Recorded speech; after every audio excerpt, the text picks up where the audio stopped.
You're listening to the Persistence Mastery Podcast to give your communication skills the clarity edge with your host, Paul Leon.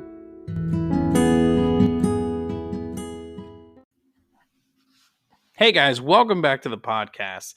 Today we're going to be focusing on a really cool subject that's one of my favorites, and it's going to be some tips on how to improve your training. And when I say training, I'm talking about corporate training. So if you're a corporate trainer in a company, this is for you. If you're somebody who's trying to break into corporate training or you're just learning about training methodologies out there, this episode's for you. So again, if you like this podcast, please go ahead, give us a review or just really like or a 5-star review. It really helps the channel out a lot as we kind of grow this podcast to reach a wider audience for the Persistence Mastery brand. So with that said, let's jump right into the content. So here are some tips for improving training, and I want to focus on what I call the 4 Ps of developing and elevating training. This is something I drafted up the other day when I was kind of looking at how I've developed training. Where does my mind go in creating some pretty powerful training that's improved learning effectiveness by over 90%. So here we go. The first P in improving training is you start with the person. So that person, when they go through your training, what do you want them to learn? And this is how my mind works. I look at if I was going to rent a room for, let's say, 20 attendees and only one person showed up, what could I still put them through, train them on that day to ensure that that person's skills are stronger, what call to actions they need when they leave that training. And those call to actions need to be kind of segmented into the steps you have. So that's the first P for improving training is you start with the person on an individual basis. And then you go from there to fill your rooms for 20 people. The second P is what's prescribed. What are we prescribing to this person or persons that are going to attend our training? So if it's sales training, for example, and let's say we want them to have more consultative skills, well, then you have to start with a prescribed sales process, meaning in most sales process, you have a lead, you have a contact, you have a consultation, there's follow-up, and then there is the proposal stage. There's a lot of pieces. And everyone's sales process are pretty similar in most consultative processes.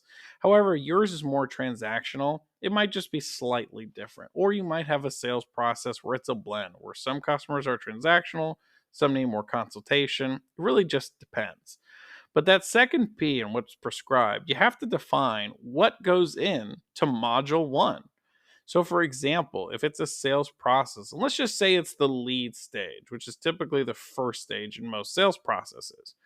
Well, what does that person need to do to maximize this stage? Well, in consultative selling, they may need to make cold calls at times. So we need to equip that person with what do they need to know about what a cold call is? How do we reframe the fears around a cold call? This is a pretty big, scary area for a lot of people who are new to selling because there's this myth that cold calling is about convincing someone or having that person change that person in 30 seconds on the phone. And that's just not the real world.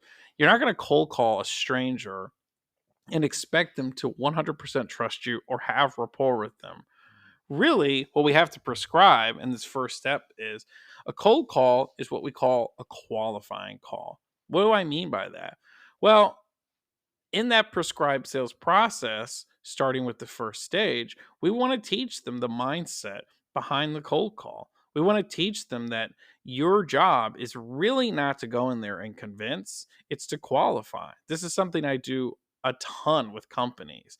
In fact, I spoke as a guest speaker a couple weeks ago with a pretty large manufacturer that the vice president wanted me to speak in their meeting on. And I got on with their 14 salespeople and I said, what are your perceptions of a cold call?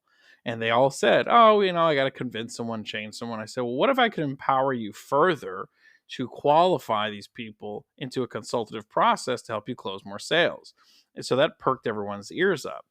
And in that 30-minute meeting, I went through just simply like, hey, here's what a cold call is. You're supposed to give them a value proposition and let them qualify themselves into the next step of the sales process. So that's what I mean by prescribed. What are you giving them turn by turn, step by step, similar to a manufacturing floor? Here's what you do in step A, step B, and step C. Once you have that prescription, then you have to define what's going to be the training process for this course. So, continuing with that example of sales training, you're going to want to put in content for the lead stage. Then you're going to want to put in content for the contact stage, then C stage. Now, here's another pro tip. Whatever module you create, whether it's segmented or in one piece, ensure that you end it with a call to action.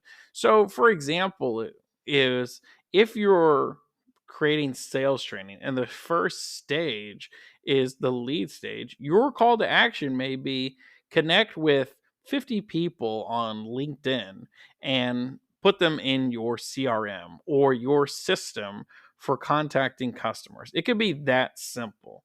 And it should be specific. Specific sell in training. So the more specific and narrow your call to action, the more adaptability and adoptability you'll have from your audience when they leave that training to embrace it. And then the last P is practices. What practices are we going to put into the content to really make it come to life? So, for example, I was part of a sales training once that was really powerful because what they did was they did live telephone calls in their sales training. I thought that was really interesting. And in this training, it was pretty neat because they had a pretty high conversion rate of about 70% plus. And when people were done after 2 days of this sales training, they went to the trainer and said, it almost feels like you're not really teaching me anything that I didn't know or that was common sense. But common sense is not common. And when we take that person, give them a prescribed process, and then put them into the practices to elevate their skills, it almost feels like they've kind of seen the trick behind the curtain. Kind of like when you know the trick behind a magician, it's really not that impressive.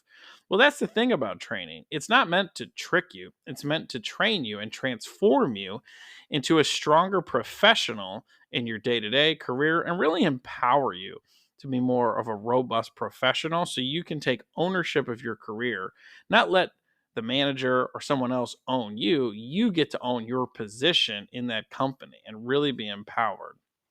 So, again, these are the 4 P's for training.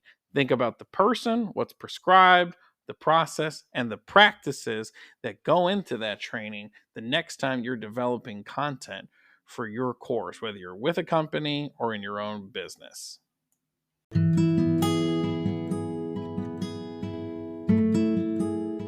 Thank you for listening to the Persistence Mastery Podcast. Subscribe to where you listen to podcasts. And if you want to hire Paul to train or speak for your team, visit persistencemastery.com and fill out the request training form.